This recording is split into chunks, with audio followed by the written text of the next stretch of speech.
Hello friends, subscribe कीजिए हमारे biology channel को और बेल आइकन दबाइए हमारे सारे लेटेस्ट वीडियो देखने के लिए। हेलो फ्रेंड्स, मैं सीमा सक्सेना और आपने देखे हैं हमारे बायोलॉजी के टॉपिक के वीडियोस। आज हम लेके आए हैं क्लास 10th की बायोलॉजी का फर्स्ट चैप्टर लाइफ प्रोसेस, जिसमें आज हम एक्सप्लेन करेंगे आपका फर्स्ट लाइफ प्रोसेस न्यूट्रिशन। क्या होता है न्यूट्रिशन? एक्चुअली हमारी बॉडी की ग्रोथ के लिए, बॉडी में डिफरेंट सब्सटेंस की सिंथेसिस के लिए, एनर्जी रिक्वायरमेंट के लिए हम क्या इंटेक करते हैं? फूड। तो फूड को अंदर लेना या उसको सिंथेसाइज करना और फिर उसका वेरियस एक्टिविटीज में यूज करना ही कहलाता है न्यूट्रिशन। तो इस तरीके से फूड को अंदर लेके या सिंथेसाइज करके उसको सिंपल फॉर्म में कन्वर्ट करके वेरियस एक्टिविटीज में यूज करने का प्रोसेस कहलाता है न्यूट्रिशन। और न्यूट्रिशन के अकॉर्डिंग ऑर्गेनिज्म आपके टू टाइप्स के होते हैं, autotrophic organism and heterotrophic organism. वो ऑर्गेनिज्म जो अपना फूड खुद बनाते हैं उन्हें हम ऑटोट्रॉपिक ऑर्गेनिज्म कहते हैं। तो ऑटोट्रॉपिक ऑर्गेनिज्म की कैटेगरी में हमारी ग्रीन प्लांट्स और आपके साइनोबैक्टीरिया आते हैं। कुछ आपके ग्रीन बैक्टीरिया भी हैं, कुछ आपके फोटोसिंथेटिक बैक्टीरिया भी हैं जो फोटोसिंथेसिस करके अपना फूड खुद बनाते हैं। तो मेनली आपके ग्रीन प्लांट जो ऑटोट्रॉप की कैटेगरी में आते हैं, जो इन्वायरमेंट से रॉ मटेरियल लेकर अपने फूड की सिंथेसिस खुद करते हैं। और हेटेरोट्रॉपिक ऑर्गेनिज्म जो अपना फूड खुद नहीं बनाते बल्कि अपने फूड के लिए अदर ऑर्गेनिज्म पे डिपेंड रहते हैं, मतलब रेडीमेड ऑर्गेनिक मटेरियल पे डिपेंड रहते हैं, तो उन्हें हम हेटेरोट्रॉपिक ऑर्गेनिज्म कहते हैं। तो हेटेरोट्रॉपिक ऑर्गेनिज्म की कैटेगरी में फंगस और एनिमल, ह्यूमन भी इंक्लूड है और आपके कुछ नॉन ग्रीन प्लांट भी हेटेरोट्रॉपिक ऑर्गेनिज्म की कैटेगरी में आते हैं। तो ये तो था आपके न्यूट्रिशन के अकॉर्डिंग टू टाइप के ऑर्गेनिज्म। पहले आपके ऑटोट्रॉपिक न्यूट्रिशन चलते हैं। ऑटोट्रॉपिक न्यूट्रिशन में आपके ग्रीन प्लांट्स आते हैं जो रॉ मटेरियल लेकर अपने फूड की सिंथेसिस खुद करते हैं सनलाइट की प्रेजेंस में। अब सवाल ये उठता है कि आपके ग्रीन प्लांट सनलाइट से एनर्जी लेके अपना फूड बनाते हैं, तो ऐसा उनमें क्या है जिसकी हेल्प से वो सनलाइट से एनर्जी ले सकते हैं? ग्रीन प्लांट्स में आपके क्लोरोप्लास्ट पाया जाता है और क्लोरोप्लास्ट में एक पिगमेंट है क्लोरोफिल, और क्लोरोफिल की ही कैपेसिटी है सनलाइट की एनर्जी को ट्रैप करके उसे एटीपी में कन्वर्ट करने की। तो इस तरीके से क्लोरोफिल सनलाइट की एनर्जी को एटीपी में कन्वर्ट कर देता है, तो प्लांट उस एटीपी की एनर्जी को यूज करके अपने फूड की सिंथेसिस खुद करते हैं। तो इस तरीके से प्लांट में ही कैपेसिटी है सन की लाइट एनर्जी को लेकर इन्वायरमेंट से रॉ मटेरियल लेना, मींस इन्वायरमेंट से CO2 और वाटर को लेकर कार्बोहाइड्रेट के फॉर्म में अपने फूड की सिंथेसिस खुद करना। तो ये प्रोसेस कहलाता है फोटोसिंथेसिस। फोटो मीन्स लाइट और synthesis means to make food, तो लाइट की प्रेजेंस में अपना फूड खुद बनाना। तो ये कैपेसिटी केवल ग्रीन प्लांट्स की है और ग्रीन प्लांट्स का ग्रीन पार्ट ही फोटोसिंथेसिस करके अपना फूड खुद बनाता है। अब सवाल ये उठता है कि प्लांट का ग्रीन पार्ट कौन सा है? तो प्लांट का ग्रीन पार्ट है उसकी ग्रीन लीव्स, और ग्रीन लीव्स में ही फोटोसिंथेसिस का प्रोसेस परफॉर्म होता है। और ग्रीन लीव्स में जो फोटोसिंथेसिस परफॉर्म होती है वो किस कारण से? क्योंकि ग्रीन लीव्स की सेल्स में क्लोरोप्लास्ट पाया जाता है और क्लोरोप्लास्ट में ही क्लोरोफिल पिगमेंट होता है। तो आइए देखते हैं anatomy of green leaves. Green leaves की एनाटॉमी में सबसे ऊपर इसमें एपिडर्मिस पाई जाती है। अगर हम आपकी लीफ की एनाटॉमी मतलब ट्रांसफर सेक्शन काट के देखें तो हमें सबसे ऊपर एपिडर्मिस की लेयर होती है, अपर एपिडर्मिस, और नीचे होती है लोअर एपिडर्मिस। अपर एपिडर्मिस के ऊपर क्यूटिकल वैक्स जैसे सब्सटेंस की बनी क्यूटिकल की लेयर होती है जो लीफ में ट्रांसपीरेशन की रेट को कम करती है। इसी तरीके से आपके लोअर एपिडर्मिस में लोअर क्यूटिकल की लेयर होती है। तो अपर एपिडर्मिस और लोअर एपिडर्मिस, इनके बीच में मेसोफिल टिश्यू पाए जाते हैं और ये मेसोफिल टिश्यू में ही क्लोरोप्लास्ट होते हैं जिनमें क्लोरोफिल पिगमेंट है और यही टिश्यू फोटोसिंथेसिस परफॉर्म करते हैं। मेसोफिल टिश्यू के बीच बीच में ही वास्कुलर बंडल्स होते हैं और ये वास्कुलर बंडल शीथ के द्वारा कवर्ड रहते हैं। तो इस तरीके से मेसोफिल टिश्यू ही हैं जहाँ पे आपके क्लोरोप्लास्ट की प्रेजेंस के कारण यहीं की टिश्यू में फोटोसिंथेसिस परफॉर्म होती है। अब फोटोसिंथेसिस के लिए एनवायरनमेंट से गैसियस एक्सचेंज किया जाता है, CO2 लिया जाता है और ऑक्सीजन निकाली जाती है। तो ये गैसियस एक्सचेंज होता है आपके छोटे छोटे पोर जिसे हम कहते हैं स्टोमेटा। ये स्टोमेटा लीफ की एपिडर्मिस की सेल्स में पाए जाते हैं, या लोअर एपिडर्मिस या अपर एपिडर्मिस, या फिर दोनों तरफ ही दोनों एपिडर्मिस में ये स्टोमेटा प्रेजेंट हो सकते हैं। तो ये स्टोमेटा जो एनवायरनमेंट से गैसियस एक्सचेंज करते हैं, जब ये स्टोमेटा आपके ओपन रहते हैं तो एनवायरनमेंट से CO2 ली जाती है और ऑक्सीजन निकाली जाती है, और ये स्टोमेटा आपके ट्रांसपीरेशन में भी हेल्प करते हैं। तो इस तरीके से स्टोमेटा ही आपके गैसियस एक्सचेंज में हेल्प करेंगे। जब ये ओपन होंगे तो गैसियस एक्सचेंज होगा, और जब ये क्लोज होंगे तो गैस। तो इस तरीके से ये स्टोमेटा जो अंदर आपके एयर कैविटी में खुलते हैं। तो ये तो हुई आपकी लीफ की एनाटॉमी, लीफ का ट्रांसवर्स सेक्शन, जिसमें हमने आपको बताया मेसोफिल टिश्यूज में ही आपके फोटोसिंथेसिस की मैकेनिज्म परफॉर्म होती है। तो प्लांट में फोटोसिंथेसिस की साइट क्या हो गई आपके लीफ। अब अगर हम कहें लीफ में मेसोफिल टिश्यूज में की सेल्स में ऐसा क्या है जहाँ पे फोटोसिंथेसिस परफॉर्म होगी, तो उनमें क्लोरोप्लास्ट पाया जाता है। तो सेल के अंदर फोटोसिंथेसिस की साइट है आपके क्लोरोप्लास्ट। तो क्लोरोप्लास्ट में ही क्लोरोफिल पिगमेंट है जहाँ पे आपके फोटोसिंथेसिस परफॉर्म होती है। अब आइए देखते हैं हम स्टोमेटा का स्ट्रक्चर। स्टोमेटा हमने आपको बताया लीफ की अपर या लोअर किसी भी सरफेस पे प्रेजेंट हो सकते हैं, या दोनों सरफेस पे प्रेजेंट हो सकते हैं।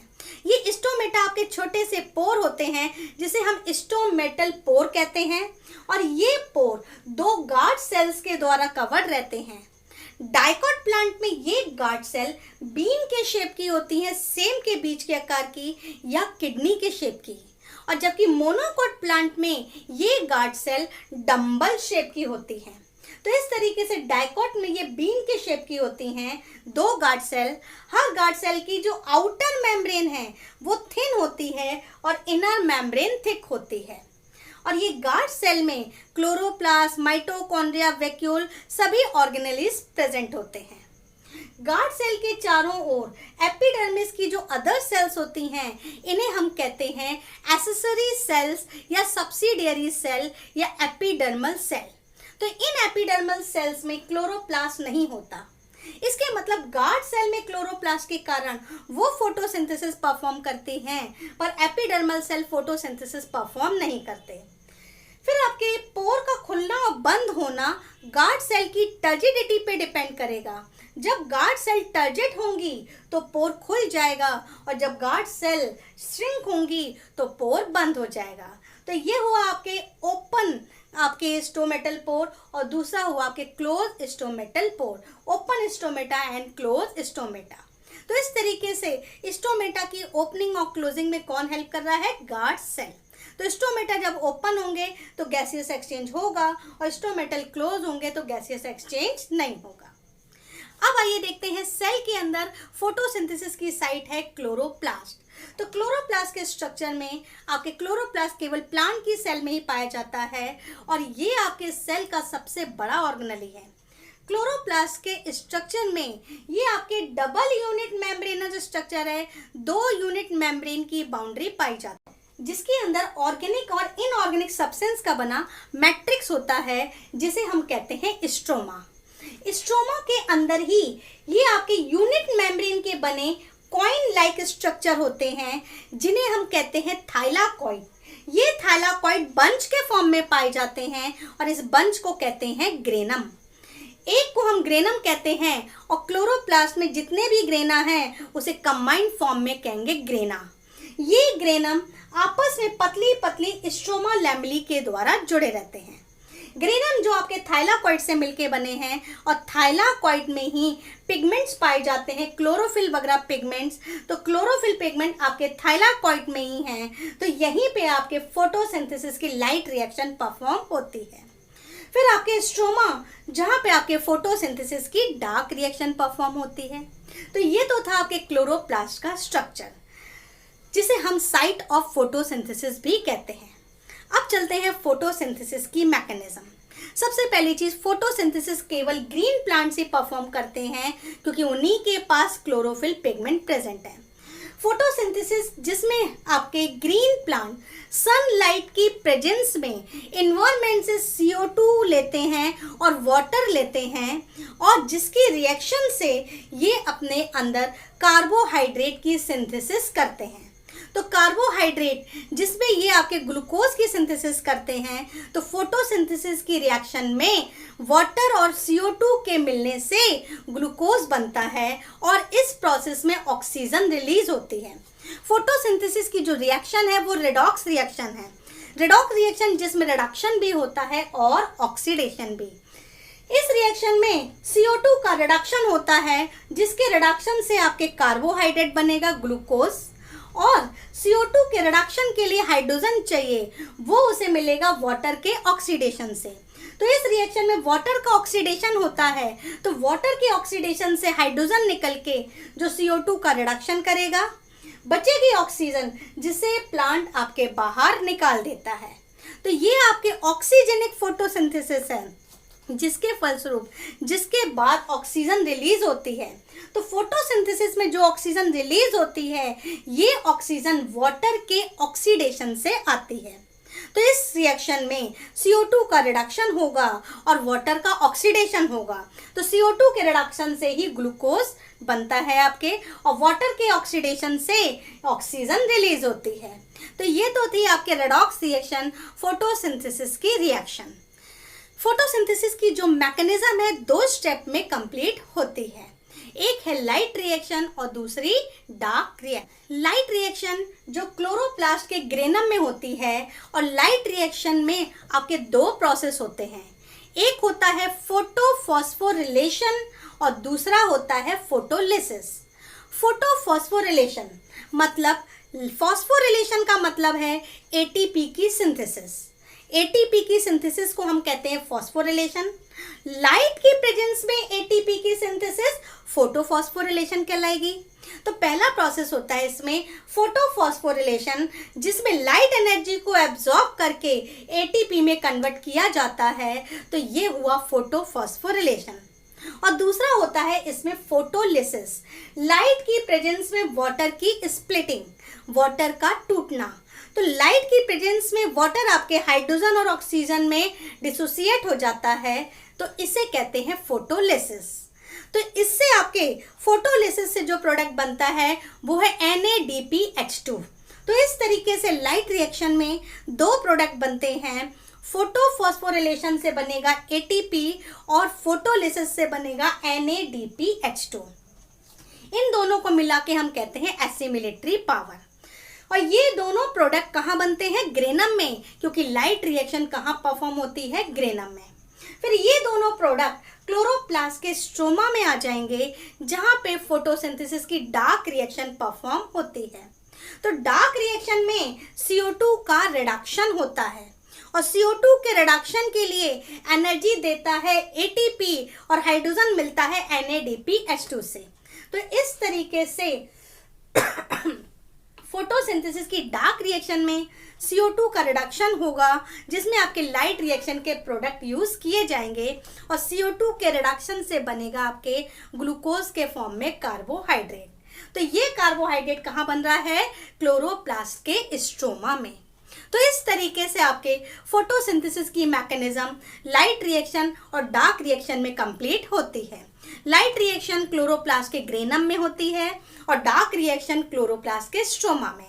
लाइट रिएक्शन में फोटोफॉस्फोरिलेशन होगा, जिसमें सनलाइट की एनर्जी को एब्जॉर्ब करके ATP में कन्वर्ट किया जाएगा, और फोटोलिसिस होगी लाइट की प्रेजेंस में वाटर की स्प्लिटिंग, जिससे NADPH2 बनेगा। और डार्क रिएक्शन में CO2 का रिडक्शन होगा, जिससे आपके कार्बोहाइड्रेट की सिंथेसिस होती है। ये थी हमारी फोटोसिंथेसिस की मैकेनिज्म। फोटोसिंथेसिस केवल आपके ग्रीन लीफ के द्वारा ही परफॉर्म होती है। ग्रीन लीफ का ग्रीन पार्ट ही फोटोसिंथेसिस परफॉर्म करता है, non green part photosynthesis perform नहीं करता।